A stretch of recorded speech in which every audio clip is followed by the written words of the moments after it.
Hello and welcome to the Rippling Pages with me, Liam Bishop, curating the best writers to inspire you and your writing. Today, I'm with Marni Appleton to discuss her collection of short stories, I Hope You're Happy, published by the Indigo Press. Never have the boundaries between public and private felt so brittle. Women go viral on social media for seemingly innocent reasons. Open and polyamorous relationships suddenly feel shut and closed. Roles in theatre feel too close to real life. The modern world Marni presents to us in her stories is one that feels incredibly liberating, but then hinged by archaic attitudes from the past all at the same time. Marni herself holds a PhD in creative writing from the University of East Anglia. Her writing has been published in Banshee, The Tangerine, Contemporary Women's Writing, but this is her first collection of short stories. Marni, delighted to have you here to celebrate the launch of this book. Welcome to the Rippling Pages. Thank you for having me. Great to have you here. And as I said, you present to us a very interesting world, and we're going to get into that. Where is it you're joining me from? If you don't mind my asking. London. Thanks for joining me from London. Just before we get going, remember to share, follow, subscribe to the Rippling Pages. Tell your friends about it if you enjoy the show, and of course, feel free to leave a review as well on your favorite podcast provider. But let's get into it, Marni, shall we? And as I said, it's an interesting world that you present to us. And it's not a world that I would say feels entirely unsafe. And it does feel very modern, very contemporary, in where you situate your stories. But there's always this sense of, I felt, that there's always something that's slightly out of control of the characters in the stories. Well, I was thinking a lot about the kind of contrasting ways that women and girls are spoken about and spoken to in popular media. So, on the one hand, there's an epidemic of violence against women and girls. We've got growing popular misogyny with figures like Andrew Tate. Yet we're told that we've never had it so good, and we, in some respects, we haven't. We're encouraged to look at women who are succeeding in high places, and they're very visible to us now. So there's this real sort of contrast that interested me. And through thinking about that, I became really interested in the kinds of feelings that women are encouraged to exhibit in the world. So things like positivity and confidence, which seem like inherently good things. Like, why not feel positive and confident if you can? But what's interesting about those feelings is it shifts the responsibility for the way the individual woman or girl's life turns out onto them, and away from any kind of social or cultural structures that shape their lives. So I was really interested in how much of our lives is under our control, basically, and what is the benefit of making us feel like our lives are under control when it's not entirely under our control. And everybody's life is shaped by where they're born, where they live, and all those sorts of things. So yeah, I'm interested in the two extremes, being people who feel entirely passive to the forces that shape their lives, and people who feel like they can change absolutely everything about their lives and that it's entirely something of their own creation. So talking then about these kind of ideas of forces and control, what you've spoken about there is, it sounds like some really kind of quite powerful forces. Are these characters then trying to achieve a balance, trying to navigate this?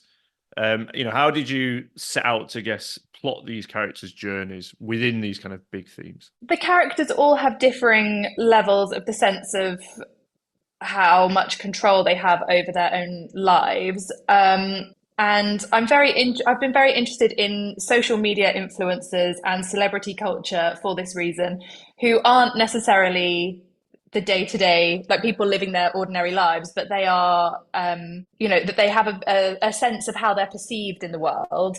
And they also project a lot onto other people, like all their followers and that sort of thing. But how those people are perceived isn't entirely shaped by them, even though they might like to think that it is. And so I guess with the characters in the stories, they're simultaneously under the thrall of those people. They're receiving messages about how their lives can be. Some of them experience, like, for example, in Road Trip, the character in that story, she feels like entirely passive. Like, she's like, oh, whatever, stuff will happen to me, and I'm kind of floating along with it. She takes no responsibility. Whereas other characters really try and push against the world as they see it, and sometimes it works out, sometimes it doesn't. There's a line that happened. This is from the first story, and you talk about social media and that kind of thing. This idea of control. You'll never know when it's your turn in the spotlight, and it's just these experiences of the world of social media seem slightly different. Well, seem different for how they're mediated through women's experiences and as a result, your character's experiences. Is that fair? Yeah, well, I think with that line, what I was thinking about was how, with the prevalence of social media, fame becomes kind of accessible to everyone, in that we can all, anybody with a smartphone can post things online, which can gain enough traction to, go viral and that sort of thing, and they can become something that, millions of people see. However, it's not as simple as you post something and you think this is going to go viral and it goes viral. What gets selected to go viral feels really random, and so it could be somebody who is posting in a private account to a very small number of people, and somehow that snowballs. Or it could be, people who are really, really trying to go viral and build their followers, and they just can't do it. So I suppose with social media, fame seems something that's accessible but also inaccessible, and also it seems quite random. Whereas I think in the past, fame would be something that was planned for you and, bestowed upon you rather than something that you could seek. And in the story Shut Your Mouth, the people who go viral do so against their will. They don't even post the photos that go viral. And the character who says that line, is that that's her perception of it, that you, at some point, everybody gets a moment in the spotlight, and you don't have any control over what that's for or why that happens. Yeah, what is it then that the characters do in this story that launches this moment in the spotlight, so to speak? The story is set in a world where photos of women eating have gone viral, and it's kind of become a trend.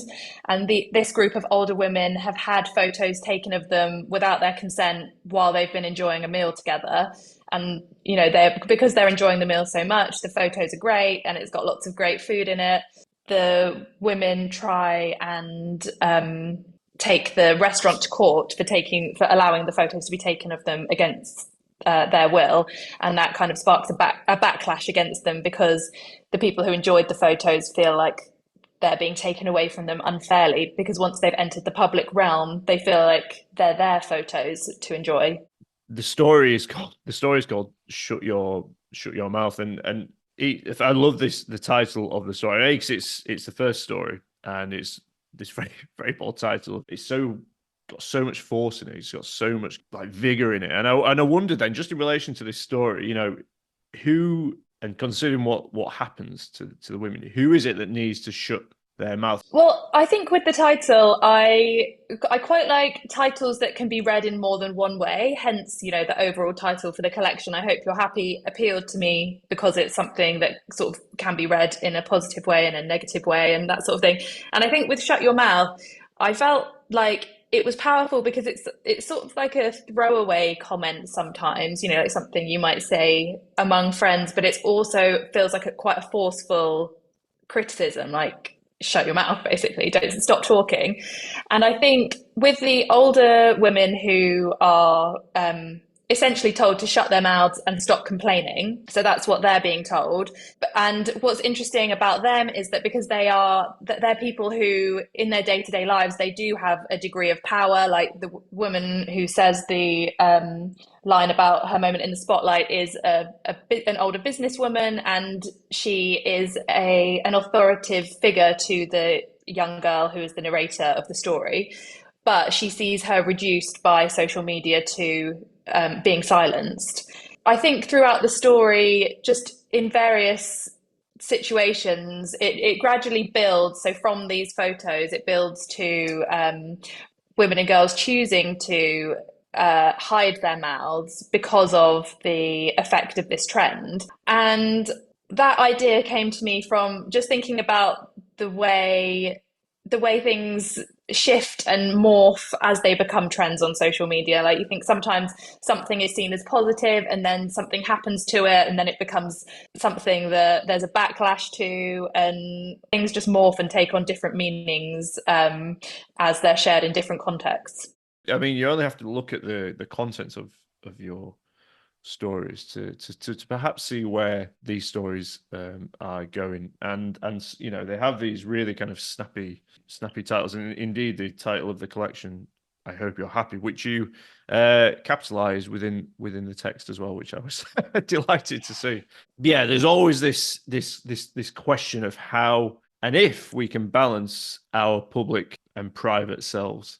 How hard is this challenge then for some of the characters? Yeah, I think it's very hard for all of the characters, and I think it's hard for everyone. And this is something again that I think is exacerbated by social media, because we construct a specific presentation of ourselves for the world, and whether if you're not, even if you're not seeking fame or anything like that, you still, as you post on Instagram or something, you still are hoping people will take certain things away from that. So you want to be seen as clever, or you want to be seen as fashionable or into books or whatever it is. Every single time you post, you're trying to get something from the audience, who is your followers, which may just be people that you know in real life, or it might be, a kind of wider unknown audience. So I'm very interested in the way that people both present themselves to the world, and in the way that people are presented to us in a way that might not be true to who they are, but for certain effects like PR campaigns and that sort of thing. But I think all of us want to be perceived in a certain way, and we all also have an inner life which maybe doesn't correspond with the self that we're trying to present to the world. And yeah, that's just something I'm really interested in exploring in my writing. Can that I understand that, and I agree with that, but does that pre-exist social media? I think it does pre-exist social media, but I suppose social media is, for me, one of the most fascinating ways to see it unfold. Like, somebody that you might know in real life as being a bit shy, then on social media is really, kind of presenting a bold persona or something like that. And I think it might happen when you see people in different contexts. Like, if you see people with their family and then you see them with a different group of friends, you see how they shift and change. And it can be difficult to track which is the real person. And I just find that so fascinating.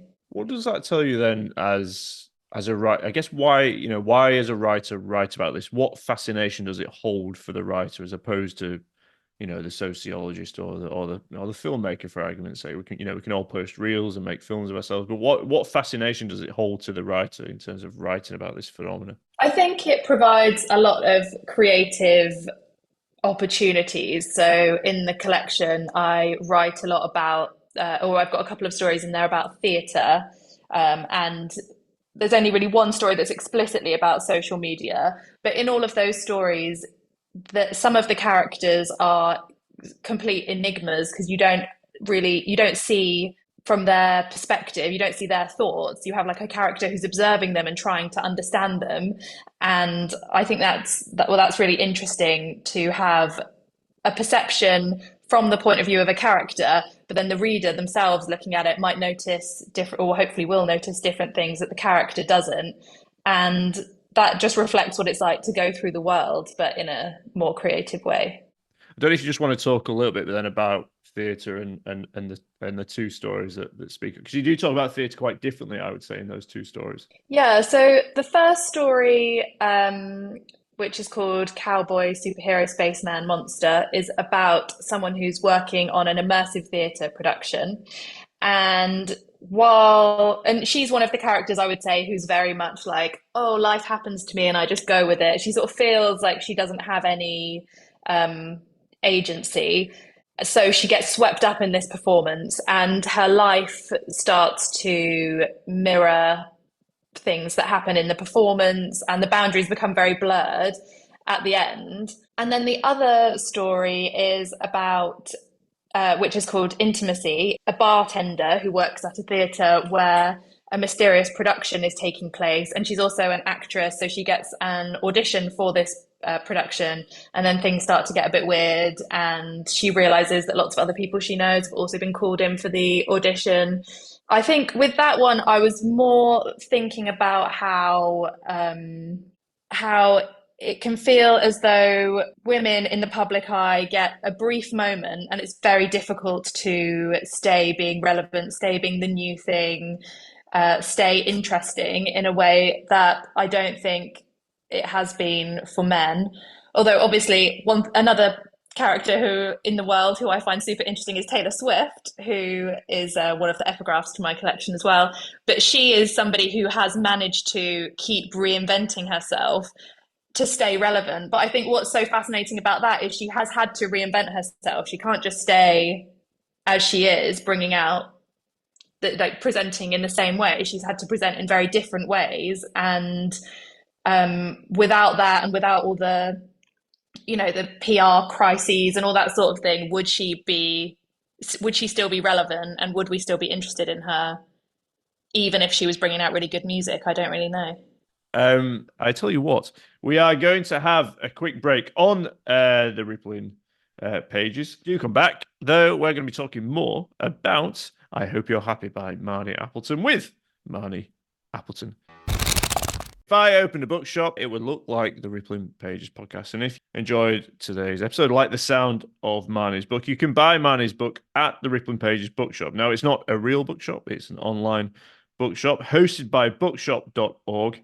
Buying through here is great. I absolutely love it. All books are sourced by indie bookshops, and if you use the Rippling Pages bookshop, I get a very small commission from any books sold, which is super helpful. It helps me running the show, tech upgrades, website hosting, all that kind of thing. All of this really does help and support. And obviously, you're buying the books of the writers on the show.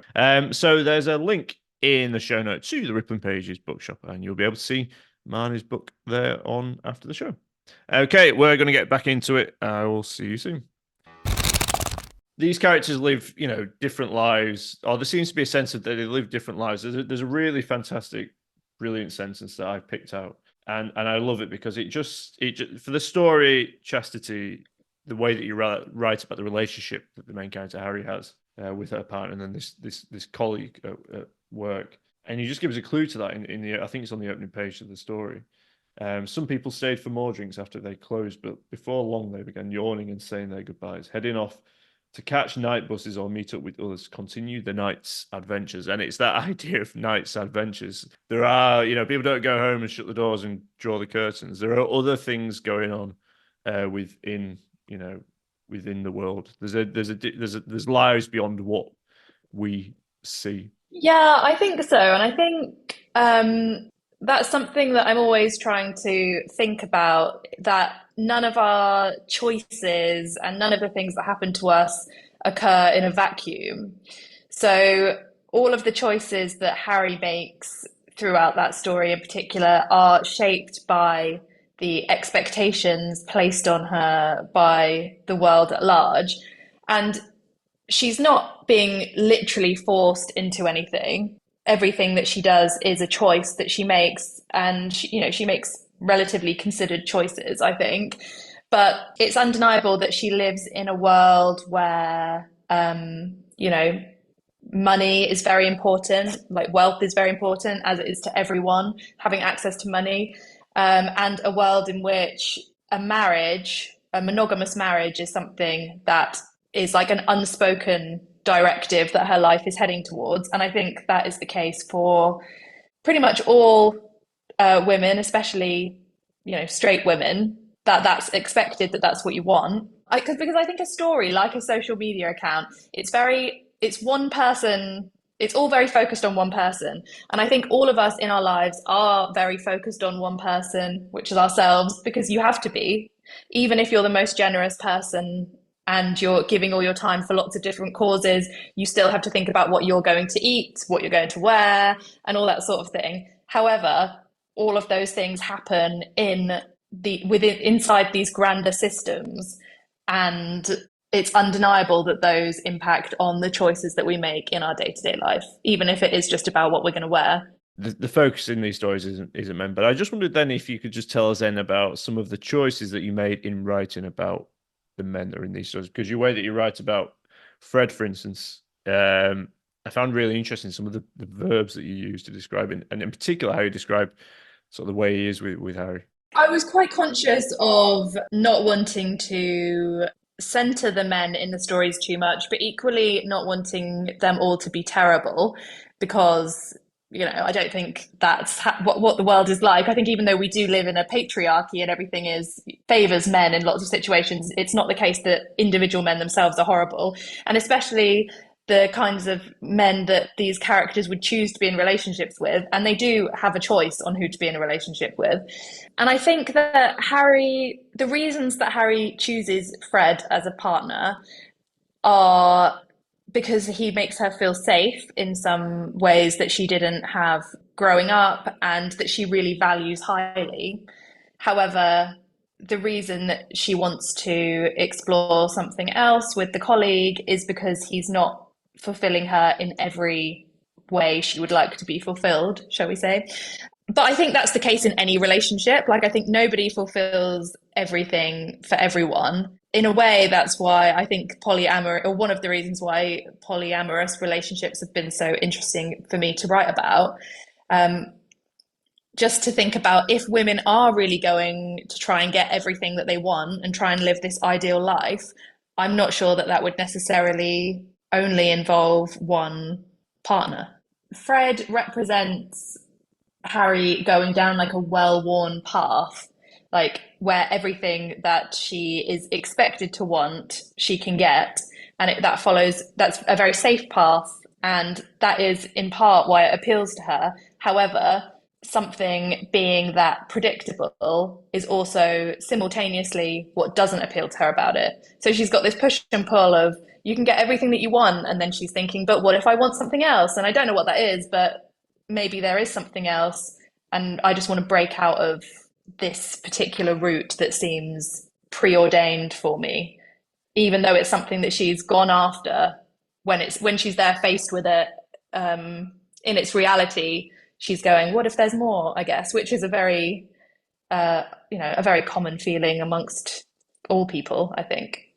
Yeah, I'm sure it's a legitimate question, isn't it? This is why I really liked Harry and really liked I mean, I like all the story, but I really liked, that story. It was just how she's trying to manage this situation, and yeah, the dilemmas and choices that she has to make, and how she sort of manages these two. And there's the kind of comedy in there of the kind of the chastity, chastity cage and all that kind of thing. So one thing I did want to ask you, Marni, then is about mirrors, and mirrors often feature in your stories. I wondered if it was related to some of the things that we've spoken about. You've got a story called The Mirror Test. We see characters looking into mirrors quite a lot. The Mirror Test, the story, takes its title from an essay by a writer called Melissa Phoebos, which is about this test that they do on animals to determine whether they've got self-awareness. So what they'll do is put the animal to sleep and put a dot of color on them, then wake them up and put them in front of a mirror. And if they investigate the thing that's been added to them, then they take that to mean that they can recognize themselves and they have awareness that something has been put on them. And I think it's sort of used to determine sort of an animal's intelligence levels. But in her essay, Melissa Phoebos writes about the label, particularly the label of slut, being applied to young women based on their behaviour and how that can affect their sense of how they see themselves. So I was really super inspired by that essay, and actually a quote from that essay is what the other epigraph to the collection. But I was just thinking a lot about how women and girls are spoken to and spoken about in media, and how that shapes how they then go on to see themselves and shapes the kind of choices they make and the things that they do. So mirrors were really important to me for that kind of exploring that kind of idea. when thinking about how we present ourselves to the world, there's this sense that there can be a whole, like a vast self internally that does not appear in the reflection. So, in what you present to the world, like people can interact with your physical self in like day to day, and you can have this feeling that there's a whole world inside you that no one knows. And yeah, so I think I sort of use mirrors to explore that idea as well. Yeah, it's just making me think, and considering everything else that we've discussed, where are then, the safe spaces or the spaces in which we can explore these sort of inner selves? I think because the period of life that I'm writing about in these stories is from kind of early teenagehood to kind of like, I guess, mid 20s ish. So it's very much like coming of age. And I think during that time, it can be quite difficult to figure out what is actually you and what, because you're constantly at that sort of age, basically trying to figure out who you are. And it can be difficult to understand what that is. Yeah, I think in the book it's trying to figure out who the characters are trying to figure out who they are and where that safe space is. And I'm not sure that the collection comes to any sort of conclusions about that being a possibility, which sounds quite bleak, but maybe it's true. Because we've spoken about it quite a lot, where, are there spaces in which, whether it's in the books or in life in general. There's a line you write, actually, we know nothing about these parts sealed up in the liquid darkness of our bodies, which is a hell of a line. But yeah, just the depths of, sort of our inner selves. It's straight. So, I mean, you spoke about where some of these characters are from in terms of their age and that kind of thing. And there is it just feels like there's an attempt to weave sort of different registers through the text. So I won't say it's register, more like a certain kind of discourse, and you've spoken about social media. Was that a conscious thing within the craft, or is that something that emerged once you reached the subject matter? I just think about some of the terms that you use or that the characters use within their sort of inner discourse about the world around them. In Margot, for example, the story Margot, she is in a sort of active process of when meeting up with her childhood best friend as an adult, she's trying to reconcile the childhood self who she shared fully with her friend and the adult self who she's deliberately keeping at a distance from this same friend. So I think the different kinds of language that she uses reflect that process of this sliding back and forth between selves and ages and that sort of thing. And in Positive Vibes, which is the story that's about Instagram, the positive messages from the influencers' Instagram kind of crop up throughout the story. Just because I was interested in how weirdly sinister those upbeat messages feel out of the context of social media. Like, I think a lot of people go on social media and see those kinds of posts, and you might be like, oh, yeah, sure, I'll have a positive day. Thanks for that, random influencer. But when you see them in a story, in the life of someone who's struggling with all these different things, they actually do feel quite controlling and coercive and, yeah, just separated from context. I do think they feel very sinister to me anyway. Yeah, it's kind of it is like that. It's like a different language altogether. But yeah, there's a caption here I've got from one of the Instagram posts or whoever in whatever social media form it is within Positive Vibes. Start now, start today, start here, start with all your doubts and fears inside you. Start and don't give up. Start now and don't stop. Start today, guys. I believe in you. A more positive you is just around the corner. Namaste. Praying hands wave stars. And yeah, you see it's 10 a penny on social media, isn't it? But it's just, yeah, I guess it's going back to this idea then of situating those stories within that context and where they exist. You give us a little insight, but give us a little insight into your journey to getting this book published. Just reflecting on your kind of writing journey. So I wrote this collection of stories as part of a PhD. So half of the PhD was this collection of short stories, and the other half was a critical essay on like women's short story writing in general in the last sort of 10 years. So, and feminism and that sort of thing. So I was thinking quite critically about feminism at the time I was writing it, which I think has influenced it So it probably took about 4 years to write it, which is how long it took me to do my PhD. For the listeners, obviously this is my first published book. However, I was writing before I did my PhD. I was writing for, a few years. I wrote a novel that didn't get me an agent or anything, and I wrote lots of stories, some that were published, some that weren't. And I think sometimes, especially with debut books, it seems like people just sat down and wrote a book and then it got published, and that's really not often the way. Hard work, isn't it? Whatever it is, I Mm. think. I was just going to say, I also think that you kind of do need to write a lot before you publish a book. And so you kind of need to approach your first book as like just as almost knowing it's not going to get published, but it's going to teach you a lot about writing.